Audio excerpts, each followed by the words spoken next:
Hey guys, so interesting article that I've seen recently. It's from like 2019. It's from the New York Times of all people, saying that the United States and its allied forces in Afghanistan. So that includes the government that they propped up and the warlords.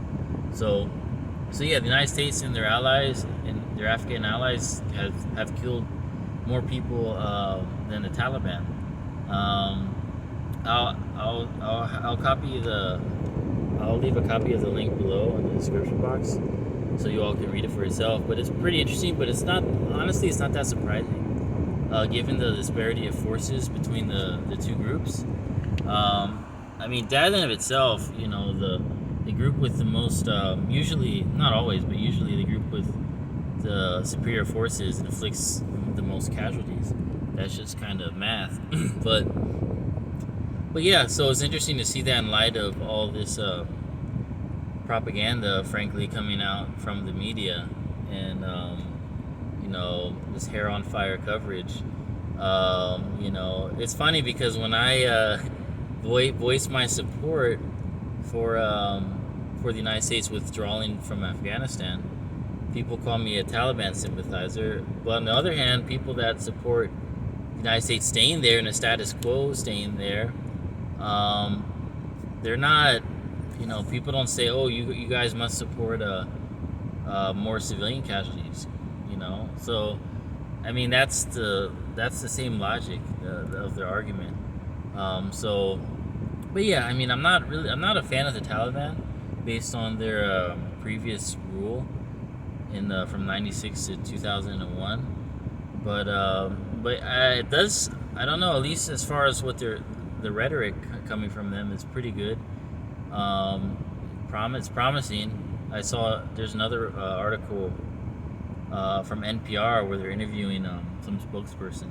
I'll provide a link for that. But I don't know. I guess I'll believe it when I see it. But as for now, they seem to be following through. Like they're part of in the Doha Accords under that was signed under Trump. So yeah, it makes sense because they don't really want conflict. They want to govern, regardless what you think of them. Yeah, they have no reason not to follow through with the agreements, and you know they so far they've been giving amnesty to people who worked with the previous government, which is kind of unheard of in the situations like that. But yeah, I don't know. I'll let I'll see what develops. But for the time being, they seem to be they're talking about also like respecting women's rights to go to school and to work, which that I mean technically that is in Islamic law women do have the right to an education and work, but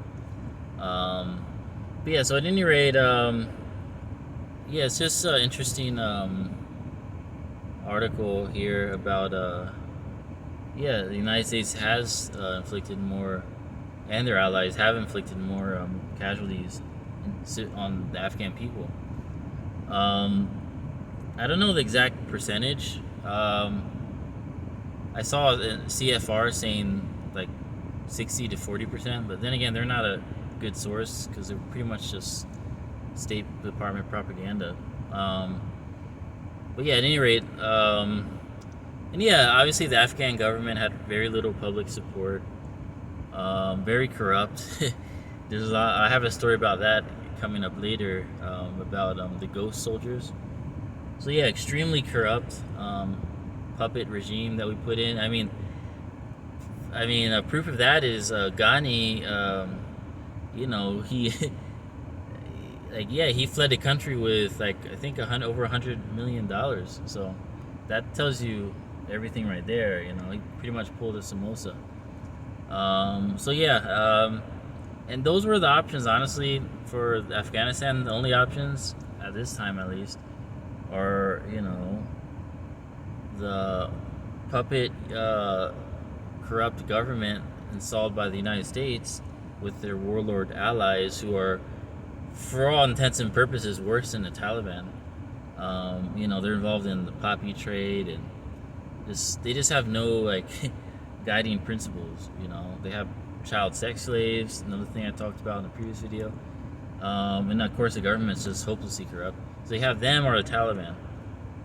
Yeah. So I mean, and yeah, I think Biden made a good point. Like, I'm not a Biden bro by any stretch of the imagination, but he made a good point when he said that if the Afghan army who we train doesn't want to fight, if they don't want to fight their own battles, then why should we? You know, that's a good point. So yeah. Anyway, I'll leave links in the description box, and I'll see you all next time.